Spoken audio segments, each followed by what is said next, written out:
Welcome to another episode of Power Alphas. I am one of your co-hosts, Sabby Piscitelli, and as always, I have my beautiful, beautiful, beautiful fiance with me, Mandy Saccomanno, better known as Mandy Rose, in the social media world. How you doing today, baby? I'm doing great. How are you doing? I'm doing well. I'm excited. I'm really excited. We have a very, very, very special guest today. Yes, we do. We both had the privilege to be on his podcast and his shows. He is a 4-time Emmy-winning TV host, content creator. He has created such a amazing personality on the social media platform. He's had the privilege to interview some of the top celebrities in the world, some of the top WWE superstars in the world. He's done a tremendous job of just growing his YouTube channel, his pages, and he's very, very, very well respected out there. Not only a great human being, he's a father, which we'll get into that a little bit. But just for me personally, I'm excited to have him on the show because I want him to tell his story and kind of come out of how he became so successful, what he went through, his struggles. But I'm kind of excited to dive into him, so might as well introduce him right now. Chris Van Vliet. Hope I said that right. Sounds good. There he Chris. is. Sabby, Mandy, so good to see you guys. Thank you so much for having me on. Yes, thanks for man. having us. Thanks And for you did coming say on. it right. Yes, Van Vliet. Thank Van you. Vliet. We had a little bit of debate on it, Yeah. but you never want to mess up anybody's life. Because, my last name used to get murdered all the time. Mine too. Piscitelli. I mean, when I was like a little kid going up to bat, they'd be like, Sabby Piscitelli. I'm like, oh my gosh. Especially when you're little, you're like, well, Yes. thanks for I've heard it all. coming on, Chris. We really appreciate it. And My pleasure. As Sabby said, we both had the privilege to go on your show a bunch of times. I think you might have interviewed me twice, right? I I believe. think so. Yeah. I Yeah. think once when you were like red hot in WWE, and then Yeah. once like I think right after you left. So Yeah. yeah, look, you guys are the best, and I think you might be the fittest couple in like the history of the planet. So Thank you. Chris, I work out every day, but you guys are inspiring me to get as jacked as both of you. don't be humble, Chris. You look great. Make sure you go to You his do. Instagram and check him out. He looks great. Don't let him fool you. Yeah, you I do. don't have And nearly as many shirtless photos as you, though. Sabby. Although if I look like you, I would never wear a shirt. Sabby just walks around the house like no shirt at all times. When my mom used to live with us, I'm like, can you put your shirt on? My mom lives with us. Like, come on. I used to always like wearing no shirt. Even when I was like a little kid, I always wear no shirt, depending on what I look like or don't. But listen, Don't blame you. listen, Chris, I'm so excited, man, for you to have us on the show, for you to be on our show. Let's dive right into it. I want to talk a little bit about where it began for you. Talk a little bit about yourself. Talk about a little bit about your background and how you got so involved in just a tremendous TV personality. Because everything I look at you have the privilege to interview so many good superstars. You have so many good relationships. Just talk a little bit from the beginning a little bit about it. So it goes back to me growing up just outside of Toronto. I'm from Pickering, Ontario, Canada. And I fell in love with the idea of broadcasting because I think at the core of broadcasting is storytelling. And I just love the idea of storytelling because without stories, what are we as humans? I feel like that's something that really propels us. So I remember having a Fisher-Price tape recorder with like actual tapes Oh my and gosh. pretending to be a radio broadcaster when I was 4 years old. So it goes back to that idea when I was 4 years old. And we had a communication studies class when I was in high school. And we like had a TV studio inside our high school. And that's what really changed things for me. Like, oh, this is like a possible career path. Like this is something you could do for a living. And I had this idea that I didn't want to hate my job. Not that I wanted to love my job. I just didn't want to hate my job. I didn't want to be one of those people who couldn't enjoy Sunday because Monday was the next day and you dreaded going to work. So that was a big thing for me, was like trying to find something that like juiced you up every day. Because for me, the definition of success is waking up every day, excited for what you're going to do, and then being proud of what you've done at the end of that day. So that's really where it starts for me, this idea of like just being juiced up and excited for every single day. Chris, Love that. I love that, man. What an incredible message. So people are listening out there. He just said it best. Like, make sure you pick a passion. Make sure you pick something that you can wake up every day and be excited to attack the day. Like he just said, that's awesome advice out there, Chris. Yeah, it really is. And also just like from when you were little, you kind of always knew that this could be something. That's also like very inspiring. Wherever you never know where you're going to end up. So it's really cool. But so Chris, you've obviously interviewed so many amazing superstars, celebrities. What made you get into interviewing, pro wrestlers? And do you have a favorite kind of genre of like celebrity status of like who you love to interview? So I started interviewing wrestlers just like selfishly because I was a wrestling fan. Like Love it. really I got love into that. it in the Attitude Era. Like it was The Rock was my guy in the Attitude Era, and obviously Stone Cold and The Undertaker, Triple H. It was just stacked at that point in time. But The Rock was really my guy. And I'm in high school at that point in time. And I remember walking down the halls and asking people questions just so I could shout, "It doesn't matter what you think." Like that's how into I it I love it. was with wrestling. So when I got the opportunity to start interviewing celebrities. So, like, long story short, I got into television through an internship. I kind of lied my way into getting an internship. No one was going to give me an opportunity. I scoured the internet to find the general manager's email address at this station that was like an hour away from my hometown. And I emailed him, lied, and said, "It's spring break next week. I'm going to be in town. It'd be great to come by and just talk to you about a possible job." And he's like, "Well, if you're going to be in town, sure, come on by. We don't normally do this." Total lie. I hadn't been to that town in 10 years or something. But me showing that initiative got me in the door. He's like, "Well, since you're here, you seem to be, really excited about this. We'll let you do this. You can be an intern." That turned into a job. That job gave me so many opportunities to be on camera. That led to me being on MTV2 Canada. That's where I really started to interview celebrities. So you're interviewing comedians and actors and directors. And then WWE came to town. And I Mm. Mm. remember asking my boss, and I said, "Do you think we could interview like a WWE superstar?" And she's like, "Yeah, I mean, sure, we've done that before." And I'm like, "Oh my gosh, I'm going to get paid to talk to a wrestler." So it was like Wow. marriaging, right, of both of my passions, broadcasting and wrestling coming together. And that was 2007. Bobby Lashley, my very first wrestling interview.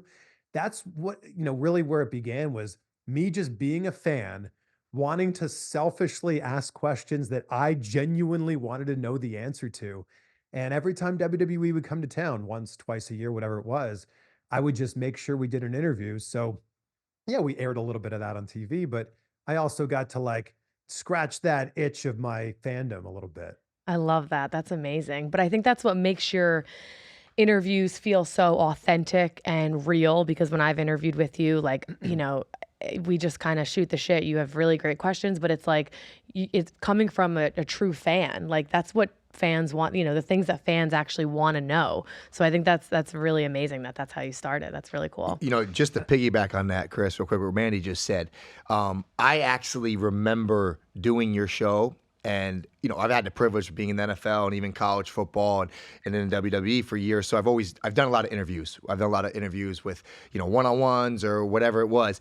And I remember when I walked away from our interview, it wasn't like an interview. It was almost like a friendship. And then you were a fan of WWE, and you could tell it was just a very organic flowing podcast. It was a very organic flowing experience for me because it was just like you were just always so positive. You knew how to get the best answers out of us. And I actually think that was tremendous because even I look at some of your accolades now, you're 4-time Emmy winning TV host. Like that is an amazing accomplishment. But when you actually get interviewed by you, I felt that. I felt the general really loving the industry. You actually care about the person you're interviewing, and you weren't just asking questions to get a story. So for that, to tip my hat off to you, Chris, that's tremendous, and it's just amazing to see how successful you've been in this world. Thank you guys so much. You do a lot of interviews. So, I mean, that means a lot coming from you. And I think the biggest thing for me is I just want it to sound like an actual conversation. Like, I think that if you were to bump into someone at the grocery store and you were to start chatting with them, you would not be thinking of like, okay, I've asked them this question. And when they're done answering that question, I'm then going to hit them with this question. And then while they're answering that, I'm going to prepare this Mhm. other question over here. You would just listen. You'd just be in the moment and you'd listen and you'd have a conversation. And those have always been the interviews that I've been drawn to myself. And sure, I'm a wrestling fan, but I also like my wrestling knowledge is not like nearly as deep as I think some wrestling fans. Like I couldn't tell you what the main event was of SummerSlam 1998. And I'm okay with that. I'm okay admitting that, but I like to be able to be present in the moment and like, you know, you do a ton of research when you're interviewing someone like you, Mandy, or like you, Sabby. You do a ton of research to find out like what are the things that make this person tick. And I try to ask questions around that. Yeah, no, that's awesome. And you made a good point because Sabby and I are obviously kind of new to the podcast world, and that's why we're really excited to have you on because we also want to pick your brain and kind of, get some advice as well because we don't know really what we're doing. For instance, we've been behind the camera a lot. I'm sorry, in front of the camera a lot. Yeah. And for us to be kind of hosting a podcast, the last few episodes, we feel like we're getting a good chemistry. In the beginning, I was a little bit more like, all right, let's do like this. And Sabby's like, let's just not have like any of those topics and just kind of talk. And I'm like, now I'm kind of getting it that it is better like that because we do steer up different conversations from like a random question. Maybe it may go this way. And then 10 minutes in, you're talking about it. Like, so it's kind of cool because I've experienced that the last few episodes, right, babe? We've been noticing. Well, even like Chris just said, I think is such a vital point where he said, be present in the moment. Yeah. Because again, I'm sure you have, and I'm sure Chris has seen it. Sometimes I'll do an interview and I'll say an answer and they didn't even hear my answer and they're on to the next question. And that next question might not even relate to what I said. Right. So for me, it's like, I think that's when I had the interview with Chris and I watched him. And again, I want to dabble into in a second, but I mean, he had the privilege to interview some of the biggest top stars. I mean, he's had a couple interviews with The Rock, John Cena, and to see the way The Rock can sit down with them and have that conversation, you could tell it's a relationship. And I think, like he said, and that's a great kind of message in life, like live in the present moment, be present, listen, learn, and then react. And I think that's something that Chris just said that all the listeners could hear out there. That's just everyday life right there. And that's what's making Chris so successful. And that's why he is continued to be tremendously successful. Yeah. Definitely. Let me ask you guys this, since it's the Power Alphas podcast and I'm a guest on the Power Alphas podcast, does this make me a Power Alpha right now? 100%. Yes, you are a Power Alpha. Incredible. Always have been. I love it, man. And speaking of going back earlier, I wanted to say something. I was looking at your Instagram the other day. Your baby girl is beautiful. Oh my gosh. Congratulations, by the way. I showed Sabby a picture. I'm like, look at her eyes. Oh my gosh. I know. Good thing she looks like her mom, right? I say a little bit of both. No, your wife's beautiful. But yeah, congratulations. How's that been, becoming a father for the first time? Yeah, so she just turned 8 months old last week, and it's been incredible. It's completely life-changing, and people will give you advice, people will tell you all these different things, but nothing can prepare you for when that moment actually happens. And it's really changed my outlook on life. Like it seriously has, because the way that her name's Logan, the way that Logan looks at the world, she looks at it with such wonder. Everything she's seeing is for the first time. Yeah. And I often catch myself going, man, if I could look at the world with even just a fraction of that wonder, I feel like it would be just a totally different place. But Yeah. it's been amazing, and every day is a new adventure. And I love being a dad so much. Oh, I Congratulations. love that. That is awesome. Congratulations. That's amazing. I'm really excited for Mandy and I to get married this year, and God willing, we go to that next chapter in our life. I think we're both looking forward to it. Congrats on all of that. Yeah, so Thank we're you. excited. Yeah, we man. are excited. We are excited. So, Chris, I need to ask, talk about some of these interviews you had with such mega stars. I mean, I looked at your Instagram, so many to pick from, but give me, in your eyes, I want to know your top three biggest celebrities you interviewed that you really enjoyed and why. Top three, man. That's number one for sure. It's gonna be tough to narrow it down to just three, but number one for sure is The Rock. Yep. Like I just said, The Rock was my guy in high school, and he meant so much to me. I feel like a lot of who I became in those formidable years when you're 15, 16, 17 were because of watching The Rock and what he did in the ring and the promos that he cut. So I got into entertainment news in 2006. I didn't do an interview with The Rock until 2012. So like I knew it was possible. He was always promoting movies, always doing different things. I knew that it would happen at some point in time. I just didn't know when. And then I actually got The Rock backstage at Raw. So like I got The Rock in the moment, like in the atmosphere that I knew him from. He was backstage 2012, backstage at Raw. I lived in Cleveland at the time, and he was promoting WrestleMania 28 in the match that he was having with John Cena. And the way that he just like he comes into a room and obviously he owns the room because he has this massive presence. Hmm. But there was maybe 12, 15 of us in the room. He went and shook hands with every single person and introduced himself. Hey, I'm Dwayne. Good to meet you. Hey, I'm Dwayne. Nice to meet you. Like he took the time for every single person, took the time to take every photo. And then you want to talk about being present. The Rock is so present in that moment. And he's so self aware that he's one of the biggest stars on the planet. This is going to be a moment that you're probably going to tell your brother and sister and husband and wife about. He makes the moment like about you. Like he shares the spotlight with you. So not only is he funny and charismatic and has this larger than life personality, but he does something to bring you into the spotlight. And they always say you shouldn't meet your heroes, but if your hero happens to be Dwayne Johnson, do whatever you can to try to meet him because he's fantastic. And now I've had the pleasure of doing 10 interviews with him. Not that I'm counting or anything like that, but Wow, that's I, impressive That's though. awesome, man. That's so yeah, cool. he's so great. And there's a piece of life advice that he told me during one of our interviews that I'll never forget. It was actually when he was promoting Ballers. And if you think about what the story of Ballers is, he's a former NFL player trying to figure his life out. Yep. And The Rock's goal in life was to play in the NFL. Hmm. And it's crazy to think that The Rock, as successful as he is, didn't accomplish that goal that he had. Obviously, life went and, figured itself out and Right. probably, ended up better. But I said, if you could go back and change anything so that you could live that dream that you had, that childhood dream of playing in the NFL, would you change anything?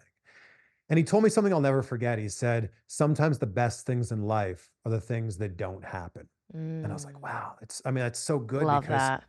sometimes we think, oh, I'm doing this thing right now, and that needs to lead to this, that leads to this other thing here.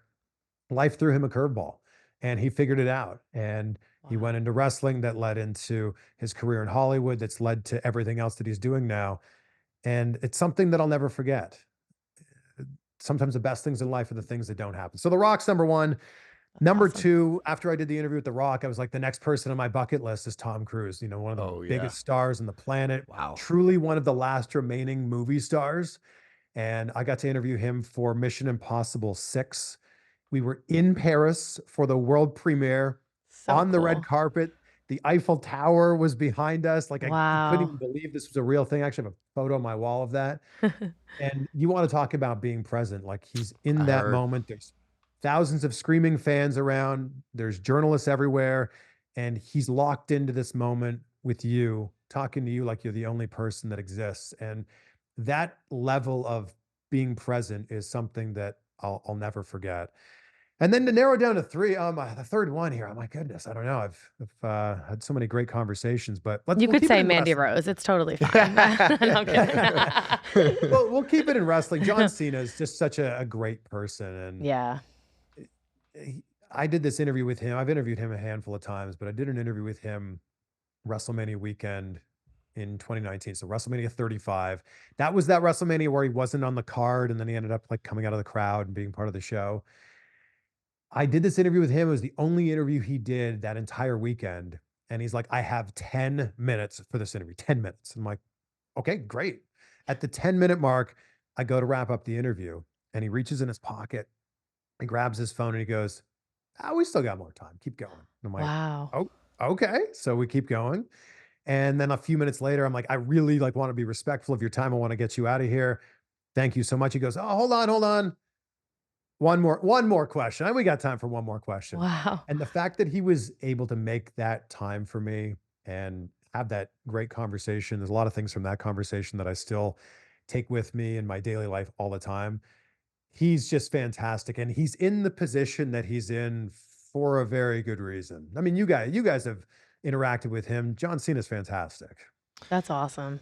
Dude, let me tell you something, man. That is, first of all, that's an incredible accomplishment, man. And you really, I think just what you said a couple things that really are resonating with me, and me and Mandy talk about it. We have a saying that says, sometimes unanswered prayers Yeah. are the best thing in the world, Mm. right? Like kind of like you just said, the best things in life that didn't happen to you. And like you said, The Rock's a perfect example.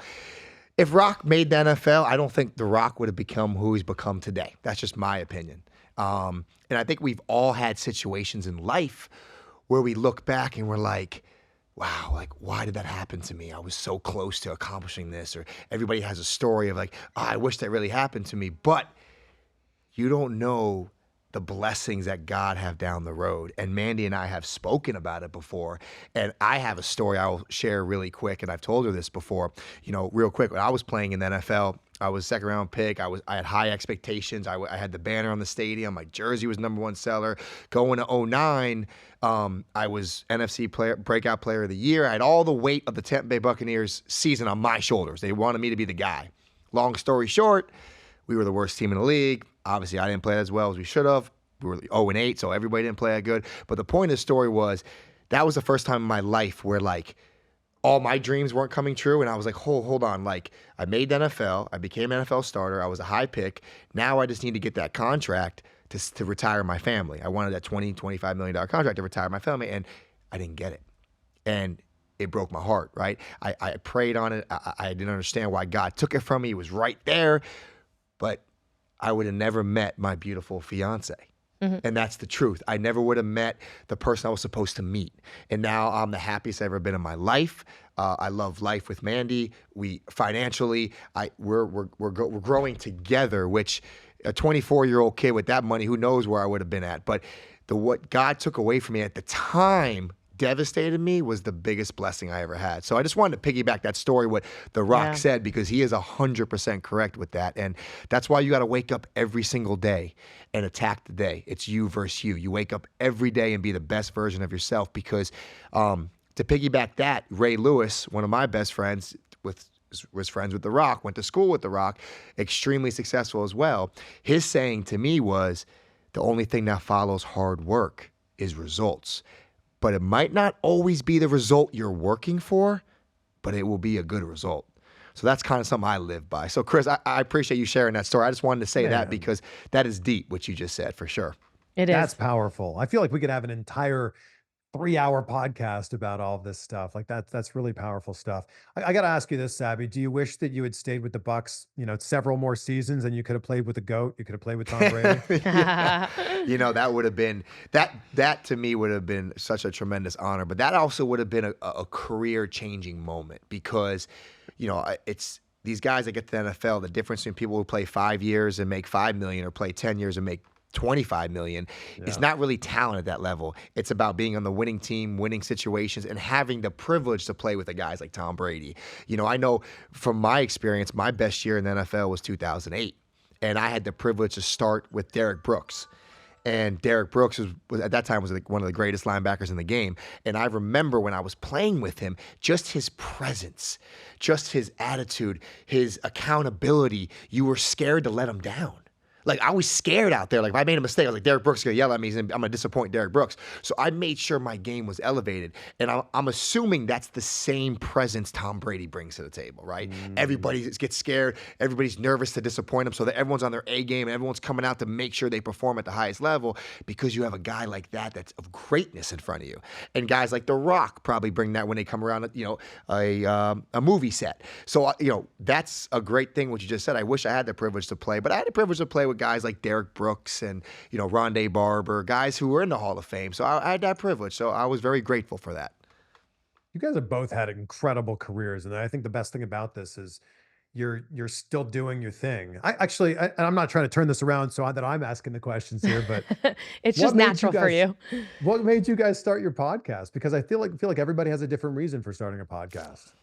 So I think I know Sabby has always wanted to do something like this. I know we've talked about it, and it was kind of just like the right timing. Obviously, with my situation the last year, being out of WWE, now I'm kind of able to do a bunch of different things. So it was just good timing. We were like, you know what? Let's start a podcast where we can both talk about our stories. I think we've been through a lot. I think with me, it's like a lot of people see the glitz and the glamour and what I post on social media, and sometimes they don't see the hardships and, the dedication and all the hard work that it took me to get to where I am today. And I think Sabby can relate to that as well.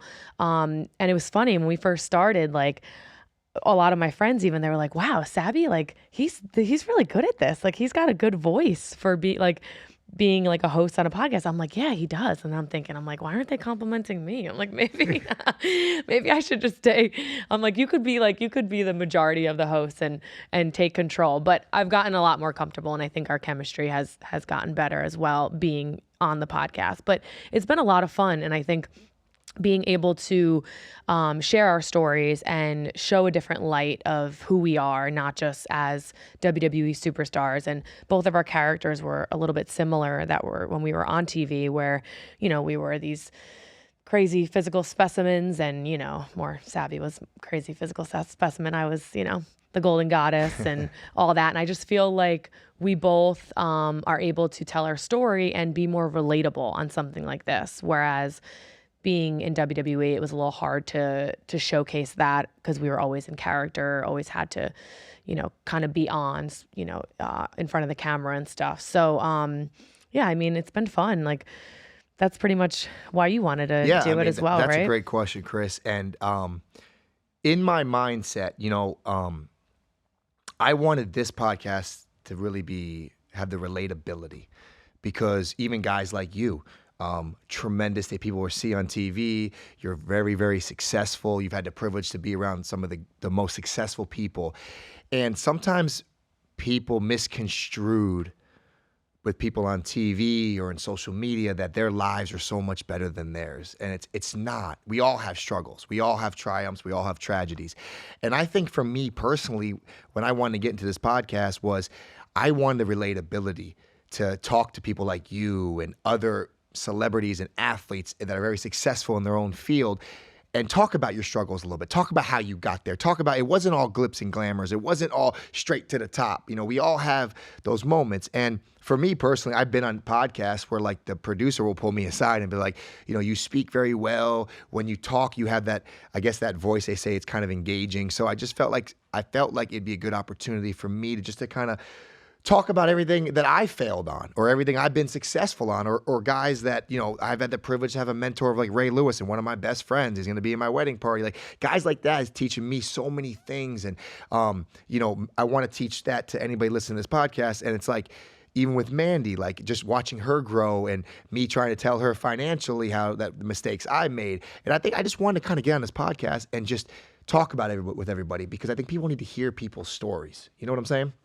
Yeah, and congrats to you guys, by the way. I don't know the exact stat, but it's something like 70 or 80% of podcasts stop after 6 episodes. Oh, Like pod really? fade is a very real thing. Yeah. So Wow. congrats Okay. to you guys for not only starting it, because a lot of people talk about doing it and dream Yeah. about doing it and come up with a name, but never actually do it. So congrats, number one, on actually doing it. And Thank you. then congrats, number two, on continuing to do the thing, because a lot of people go, I'm not getting the results that I thought I was going to get. I thought I'd have way more followers or way more subscribers or way more downloads.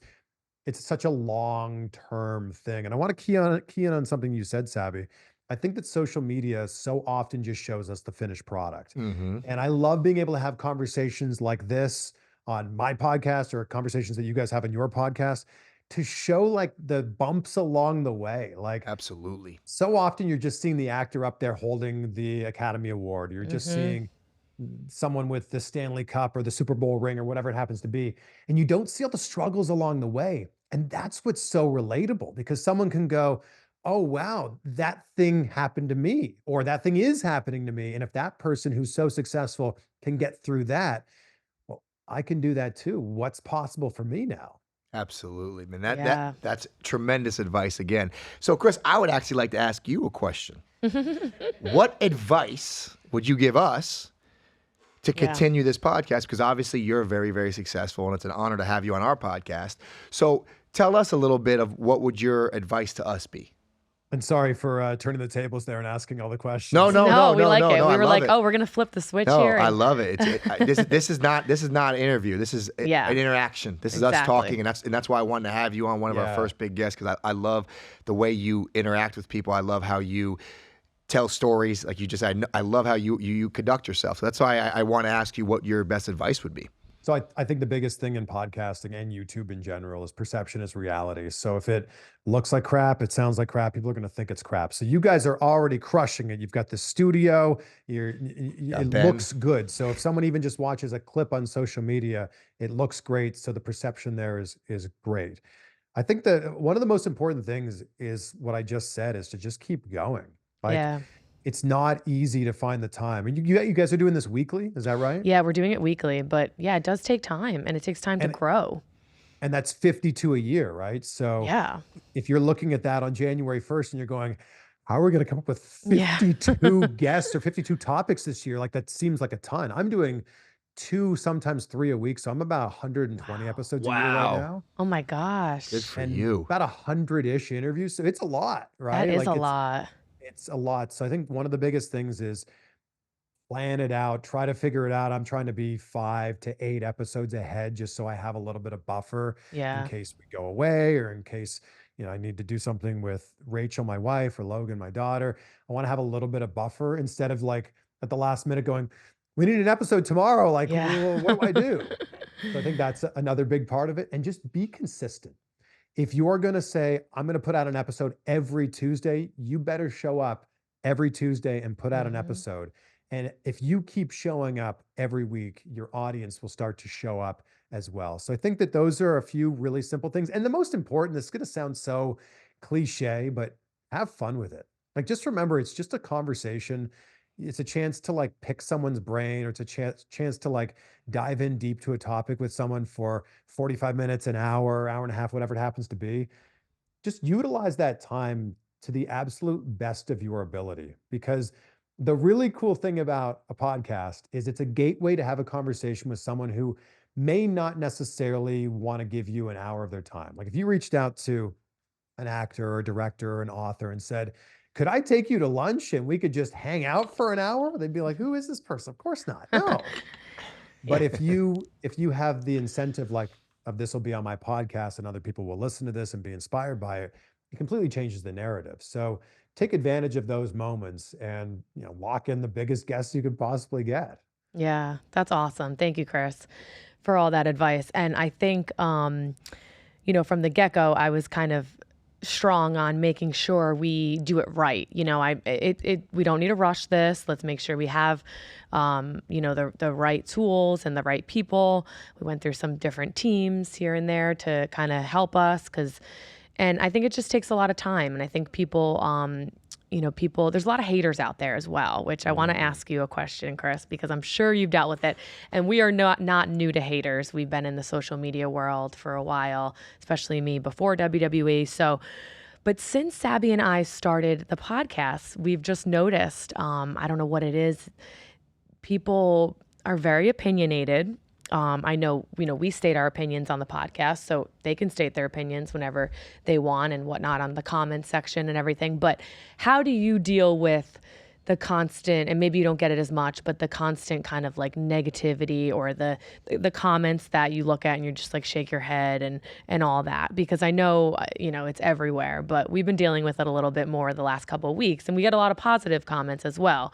And we don't like to obviously, harp on the negative ones, but they're there. And sometimes I got to delete like really bad ones. But how do you deal with that, knowing that you film so Yeah, it's much? funny how our brain is like drawn to the negative I stuff too, know. right? It's Like like you try so you can have hard. a you can have 100 comments, 99 of them are like incredibly positive, saying like the nicest things possible, and then one person says something about Right. either something you said or something you're wearing or how you look, and it's just like that's the thing you like think about all the time. And I probably don't deal with it nearly as much as you guys do with the high profile that you guys had being in the WWE, but I just tried at my best to move on from that. And as you guys know, those comments so more often than not say more about that person than they do about you. Right. And I think that that's an important thing to remember is like that's a reflection of who they are and what they're going through in their own life rather than a reflection of who you are and what you're doing. But in every single day, we have the positive that we can focus on, or we have the negative that we can focus on. And I just choose every day that I would much rather focus on the positive things. That's why I end every podcast asking my guests, what's three things you're grateful for? And Love I do that. that at the start of every day. I wake up every day, I say out loud three things I'm grateful for. And I do it before we go to bed as well. Me too. And the reason I Hmm. do that I love is that. because there's so many good things in your life that you can be grateful for. And if I'm asking a guest of mine who's insanely successful in whatever field it is that they're in, And they're able to say, yeah, I'm grateful for my health, or I'm grateful for a roof over my head. I'm hoping that somebody listening to that can go, oh, wow, it's been a really rough day or week or month or year, whatever it happens to be. But I too can be grateful for those things in my own life. And that's what I would hope to be bringing through these conversations and through the posts that I have on social media. And yeah, the negative's always going to be there, but I would just rather not focus on it. You know, Chris, that answer was unbelievable. It really was. And I actually touched on something similar to that the day after. We had 2 videos go viral, big time on TikTok and Instagram. And it was funny you said, like, I stopped reading social media because I got really bad in 2009 when I was with the Bucks, and I was 24 years old. I wasn't ready for all the negativity. But long story short, in my career, I made that conscious decision not to read any negative or social media. I didn't care anybody's opinion about me anymore. But that being said, you made a great point. If people talk negative, it's a reflection of what they're going through in their life, of unhappy they are, or how angry they are, who they are as a person, a male or a female. And for me, it's like they're just almost telling you that I'm miserable, right? So that's why, like, I even talked about, guys, like, energy's everything. You know, even if you talk negative, you're talking bad energy. And if you have bad energy, it's just, you're going to continue to be around bad energy people, and you're never going to amount to what you want to amount to if you continue to have negative energy. And that's a fact. And, you know, for me, that's kind of the same thing I was telling Mandy. Like, I don't really get caught up in as much because I actually, like I said, we're coming from a good place on this podcast. So if there's negative comments, it's like, well, we're just trying to kind of give back and help. So for me, Chris, that was like a tremendous answer. And like you said, like another great saying when you said, I wake up every morning with my attitude of gratitude. I have 10 minutes in the morning by myself for my prayers, my meditation, and my attitude of gratitude. And every night I go to bed, I get on my knees and I say a prayer and I thank God, because that is what life's all about, because you have so many things to be grateful for. And one of the best sayings I've ever heard is, you'll never get what you want until you're grateful for what you have. Mm. And for me, I personally believe that it's changed me tremendously when I just woke up every day, had the attitude of gratitude, and lived in the moment and appreciated the moment. So again, Chris, I mean, you're giving so much tremendous knowledge and tremendous advice out there. I can't thank you enough. That was unbelievable. So I know Mandy has more questions, but so far, I mean, you're teaching me so much, Chris. I appreciate, just and the likewise, knowledge. I'm learning so much here.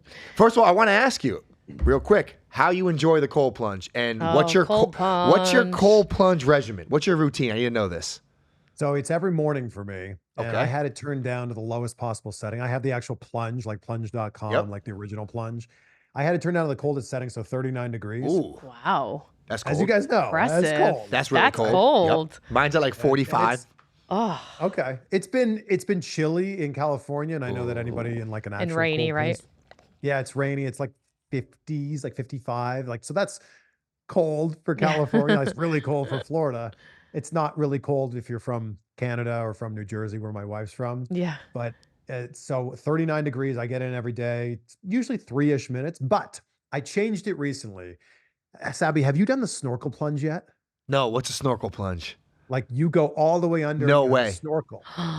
So like, you're all the way under and just the snorkel's above, and you're You would love breathing. that. How long? Because How he long goes did you do that under. for? So I went in the first time, it was 39 degrees, and within 30 seconds, I had the worst brain freeze ever. Like, because you're under there 39 degrees, it's just like, feel like it's compressing. So I looked up a video. I'm like, how do people do this? Because I was watching all these clips on social media, people doing it. And the number one tip was turn the temperature up. So I'm like, okay. So I turned the temperature up about 10 degrees. It's right around 50 now. Perfect. And I go in, I can stay underwater for maybe 90 seconds or 2 minutes, but it really is like, you kind of feel like your pineal gland in your head. Like it's a totally different feeling. Go buy a cheap snorkel on Amazon and give this a try. But I'm in the cold plunge for 3-ish minutes, and that feeling you get Unbelievable, when you right? come out of it. You feel like you could fight a bear. Dude, when you come out of it. I love it. I try to tell Mandy this, like, yeah, obviously when you're in it, it sucks. But when you get out of it, sucks. the release of just whatever endorphins, Endorphins, whatever serotonin. it is. It's just like you feel like you could take a bear on. You don't need no coffee. You don't need no energy drink. Yeah. You don't need nothing. So it actually is addicting. Have you actually noticed that you're kind of addicted to it? Like you need to get in cold water. It's right. We It's were just crazy. away for the weekend. I didn't have it, but I was doing cold showers where we were. And I mean, it's similar, but it's not the same. But two reasons I love the cold plunge. Number one, when you're in there, it is very difficult to think about anything else other than being in there. Like in the moment, you're so incredibly present when you're in there. And number two, especially if you do it early on in the day, you've just done something hard. Like it's going to be difficult to do something more difficult than that. And you've done something hard. You've done something that you don't want to do, and you've done it. You've looked at it head on because, as you guys know, you're standing in front of that cold plunge.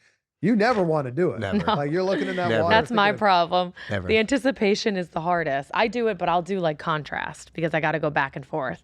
But it's like just getting that's in it. great for your health too, though. That is great. Yeah, I don't do it as much. I really should start doing it more. I'm going to start doing it in the It should morning. be every day. So Chris, I don't want to quote this because I don't have the research, but be careful with submerging your head underwater too long because I've heard that your eyeballs are like a certain amount of water, like literally that your eyeballs can freeze over a little bit. And maybe it's not credible with that information. I just remember someone telling me like, be careful, you go underwater too long and too cold of water because your eyeballs will freeze first before anything happens. So I do go under. I actually dunk under for about 10, 15 seconds. And I've actually noticed, I don't know if you noticed this, but I go up to my neck. Like when I really want to go, I put my whole body in. And when you put your hands in, it's like a whole different world because your extremities are your hands, feet, and top of your head. Those are the most sensitive. So if you have your hands in with you up to your neck, it's just a totally different beast. But what I've learned is if I dunk all the way in, right away, boom, underwater, 10 seconds, come up, and then just go up to my neck, it's a lot easier of a transition. Like you don't suffer as much. If you just go in and don't put your head under and just it's almost like the first minute's tough. But if you dunk under, it's maybe like it's a lot easier to get into the relaxation of being in the cold plunge. So I've learned that. I was going up to like, my shoulders. And I remember I have a plunge. Diamond Dallas Page is a good friend of mine. He has a plunge as well. So I sent him a picture like, hey, I'm in the plunge today. He immediately calls me and goes, bro, you got to go all the way up to your neck. And I'm like, oh, and like now every time I go in, I'm like all the way to like my chin thinking, I see. I have yell at me. I have a problem because I'm small, and which one do we have? Polar monkey. We have a polar monkey. It's a polar monkey. So it's like a decent sized tub. It's like a regular tub. It's like a regular sized tub. But for me to get all the way in, I have to because my feet don't. Yeah, because it's kind of deep tub. Yeah, so they float up. So the same for my wife. Oh, really? So I don't feel so bad. So I'm like trying to get in because I also have like sometimes like numbness with my hands, probably from some nerves going on in my neck and whatnot. So he's always like, put your hands in. So if I put them in, but then I try to go all the way in, I got to hold something so I'm not fully dunking my head.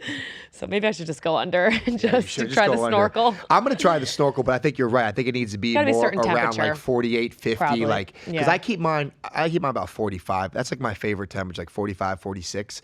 But I do love it. There's new science, like there's new studies now saying that like as long as it's 55 or below, that's considered a cold plunge. Oh, okay. Yeah. Do you follow So I feel like oh, sorry, go ahead. me doing it 39 was just like a total ego. No, thing. it was honestly, you're funny you say that because you follow Gary Brecka on Instagram, 10X. Yes, so I got the hydrogen water bottle right here. But I need one of those. I saw Zac Efron drinking out of one of those at the Iron Claw press conference. I'm like, what is that? He kept turning the button on. Yep, it's right here. Lighting up. Yep. That's so funny. But so what he actually says he's big on the cold plunge, and he actually says there's no research that supports colder's better once you get past like below 52. So like, anything below like 52, for like I think it's 55 actually, 55 and below, it's the same benefits. Like people are like, oh, I'm gonna go in at 40 degrees and it's gonna be better for me, but it's not. If it's 50 or 40, it's still the same effect on your body. So you are right. So don't go where like it's so uncomfortable, but I like 45, 46 and find your number and be good with it. So, But if you've never done it, 55 feels absolutely freezing. Freezing. But you know what's funny, Chris? Now that you're so good, if you put it at 55, it won't even be that cold for you. You know that, right? Like you've probably been like, I went in yesterday and like it's kind of cold out here, so I feel like the tub was about the same as the air, and I'm like, oh, this is nothing. Like Not it's that sitting here bad, for right? 20 Yeah, minutes. you get really used to it, and that's my problem. I don't stay consistent, so it's actually harder for me. Like if I'm not consistent and I go in and it's been a while, I'm like, oh damn, like this is brutal. Like, love but it. you got to stay consistent. Oh, so you guys have different morning routines then? You guys have different We do. routines A little for bit. this? We do. We do. Yeah. Do you want to tell them what I do?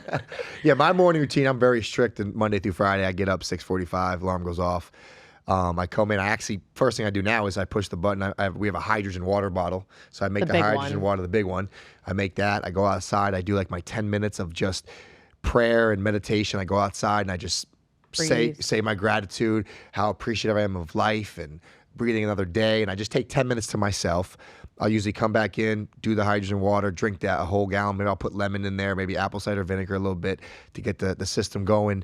I'll actually, right now, I'm jumping right in the pool before the cold plunge just because the pool's cold. I just get a kind of shock before I go work out.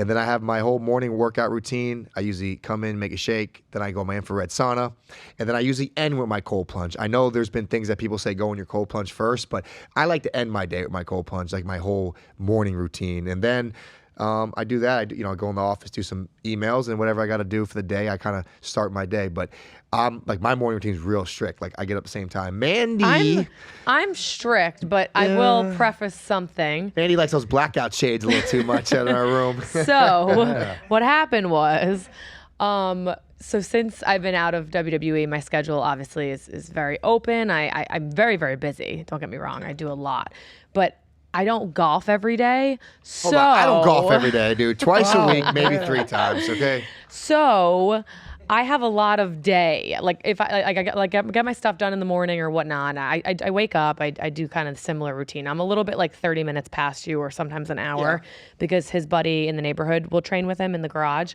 And it's not it's 2-car garage, but like it's a little tight with these 2 big guys and then me in there. So I sometimes like to like get in there 30 minutes after or whatnot. But so then I have the whole day and I don't golf every day, like what I was saying. So I have to sometimes like do my cardio in the morning and then I'll lift later because it breaks up my day. And I sometimes just like going to a gym as well. So yeah, our routines are a little So, different. Chris, I got to ask you a question. Does your beautiful, lovely wife exaggerate as much as Mandy does? Is this like a female thing, you think? Because like I'll golf like 2-3 days a week maybe, and she'll say I golf every day. And I'm like, there's 7 days in the week, Well, right? he's at the course probably 4 times a No, week. that is not at least. true. That's not Wow. true at all. That's If you're true not at all. playing, you're at the range practicing my game. 3 'Cause days a week, Apparently, Chris. they're calling 3 him for days a week. PGA Tour. I Yeah, wasn't. okay. What's your handicap these days? It's not great. I'm like an 8, 7, 8. So you're shooting like an 80? Tell him I'm what you shot last week. I shot my best score 2 weeks ago. Shot a 76. That was my best score. Oh ever. my God, this is That was amazing. I didn't hear the end of that one. But that was my best score ever. But then the next round I shot like 82. So I'm probably low 80s consistent. Like between 80 and 85 is like my range. But like golf, like you can go out. I can go out and shoot a 90 tomorrow. That's just golf. I mean, it is. Oh, he came home after that 76, Oh, I like felt like- chip on his I shoulder. felt like Tiger Woods, man. Tiger Woods. It was really funny. Well, listen, Chris. Before we wrap this up, I do want to ask you a couple things to wrap it up. I would love for you to give some advice out there for these people listening. Give some advice that they can continue to chase whatever they're chasing. And also, I'm going to ask you the same questions. I want to know 3 things you're grateful for. So Ooh, you're double question. stealing I'm his- stealing it. that. We got to But think I of love something it different. though. But I love it. It I is a love great- it. I Okay, love how it. about I want 4 things you're grateful for. Oh. But listen, 25% more gratitude. 25% Yeah. more gratitude. But honestly, as we wrap this up, I would love for you to give some advice because you are extremely successful and you've done so much. And I know it's not all been sunshine and rainbows, so I know you went through struggles. So give some advice out there you would end this with. I'll tell you a piece of advice that John Cena gave me that I will never forget. And it's 3 words. It's so simple, but it makes so much sense and it's so powerful. He told me, control the controllable. There's so many things in life that you don't have any I control. love I that. love that. You can't control what other people do. You can't control what other people say. But what you can control is how you react to what other people do and what other people say. And that's one that has always stuck with me. So But good. not every day is good. And not every day is fun. And there's always going to be tough moments. But you got to remember that in those tough moments, you have control over the things that you have control over. So that's definitely something that stuck with me, and it's something that I try to pass along to everybody else. So 3 simple Love words: that. Dude, control the that is controllable. so deep. Man. I love that I advice. I love love it, and that. I've lived by it, and I've give that advice to people. And that to me, what you just said, couldn't be any And that's better with advice. anything in the world like that. I mean, we dealt with that a lot in WWE and sports and all that, but that's like any job you have. Like there are things that you're never going to be able to control. And if you harp on those things, you're never going to get anywhere. Just control that. I love that. That's That's great amazing. advice. And I understand how lucky we all of us are in this conversation to be able to do what we love for a living. And I also get that that's not the case for everybody. But I will say, do something you love every day, whether Mm, that's working out or it's playing golf or it's playing in the guitar, whatever it happens to be, like whatever that thing is that really like lights you up, like bring that into your day or bring that into your week. Like, because if you love playing guitar and you put it away in the closet and you don't play the guitar anymore, that dream does die and that excitement that comes along with it goes away. So whatever it is, that thing that lights you up, like bring that into your every day or your every week. I think that's a really important part. And if you don't enjoy what you do for a living, that can at least be your light. wow, Love that. that is so deep, man. I love that, Chris. And then 4 things I'm grateful for. Oh, Okay, Here we here we go. yes. go. I'm so grateful for my family. They're my people, and I'm so grateful for them. So, like, obviously, that's my wife Rachel and my daughter Logan, our dog Luna. My Oh, mom and dad are still together. They're going to celebrate their 50th wedding anniversary Wow. get this year. That's out. so awesome. 50. That's That amazing. is Yeah, amazing. so super grateful for them. And then number 2, grateful for our health. Like without Absolutely. health, you've got a lot of issues. And there's a quote that I always come back to. It's the well man has 1,000 problems and the sick man has one. And everything's fine until it's not fine. So I'm super Mm. grateful for my health. Grateful for opportunities, like grateful for this right now in this exact moment that we have the opportunity right now. We're on different sides of the country to be able to chat like we're sitting down next to each other. Like I'm I just love it. so grateful that that exists. And number 4, I'm grateful for pro wrestling. I Love think it. that, I Love it. love it. that's I've spent my entire career in broadcasting with wrestling kind of always being there, whether that's me interviewing wrestlers or me being a backstage announcer like I was in AEW for a few shows or being a ring announcer on some independent shows. Like wrestling's kind of always been there. And the thing that I love about wrestling, even if you just love wrestling just a little bit, when you meet somebody else who's a wrestling fan, it's like that scene in Step Brothers. Did we just Did we just become best become best friends? friends? Yeah. Yep. Yep. So I'm I grateful love that. for how wrestling brings us all together. Not just wrestling, but whatever your niche is, whatever the thing is that you're super passionate about. I'm grateful for that, how like it can really connect people across cities and countries and time zones and all of that. I'm super grateful for that. That's You know what I awesome. think is so amazing, babe, and everything Chris is talking about right here, if you go back in our past podcast, it's our theme, I thought right? of that Control before. what you can control. We always talk about that's why you talk about your Wow. health. Like Yeah. it's everything you're saying Being is grateful we in all the being moment. grateful, we just literally I feel like We preach. yeah, everything we preach, you just talked about, and I think to me, it's a privilege to have you on here, and now I know why you've been so successful, because you have the same principles that I feel like we're trying to kind of be transparent about to our audience and get out there. And I can't get over some of the things you said because some of the things you said, I think we've all said, Mandy said, if I said on past podcasts, and this is what we want going forward. So Yeah, it's positive energy. positive So energy, man. I can't thank you enough. I'll let Mandy have the stage for a little bit, but Chris, I'm humbled that you came on our show. I'm grateful, and hopefully we can do it again. And we can have many more. yeah, thank you, Chris. We're really grateful to have you on, and definitely doing like if we do an in-person one, which will be lots of fun. And tell all our guests and all our viewers where they can find you and your podcast as well. Yeah, this talk way. a little about your page, Chris, before you go. Well, Mandy, Sabby, you guys are the best. You guys are my people. So Yes, love it. thank love you it. so much for having me on and so great to be able to spend some time with you guys. I want to have you guys back on my show, but in person. So Yeah, next time I'm in Florida, let's make this happen. Maybe we can rent out the studio that yeah, you're in right now. The Yeah, studio is beautiful. it's Wow. definitely. nice. Yeah, It's it's nice. great. So wherever people are listening to this right now, you can find my podcast, Insight with Chris Van Vliet. You can go check out the interviews that I've done with Mandy or Sabby or other people like The Rock, Hulk Hogan, Stone Cold Steve Austin, The Undertaker, LA Knight. Yeah, all these interviews that we've done over the last year or two. You can go check those out. I'm also on YouTube. I have 2 channels.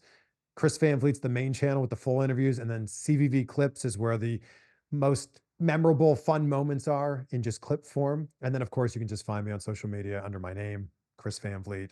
But again, you guys are so awesome. Congrats on not just starting the podcast, but congrats on keeping this thing going. And I can't wait to see when you guys are at episode 100 and then episode 500 and then beyond. I That's love it, awesome. man. Thank you. Yeah, Thank- we're really excited. Thank you so much, Chris. I appreciate you coming on and sharing your experience and your knowledge, man. It's you taught me a lot today. Yes, you did. And thank you everyone for listening. Make sure you like and subscribe us on YouTube, as well as we're also on Spotify and Apple Podcasts. And very great episode. Wow. Thanks, Chris, so much. We really appreciate it. Thank you guys. All right. We'll see you guys soon. See you.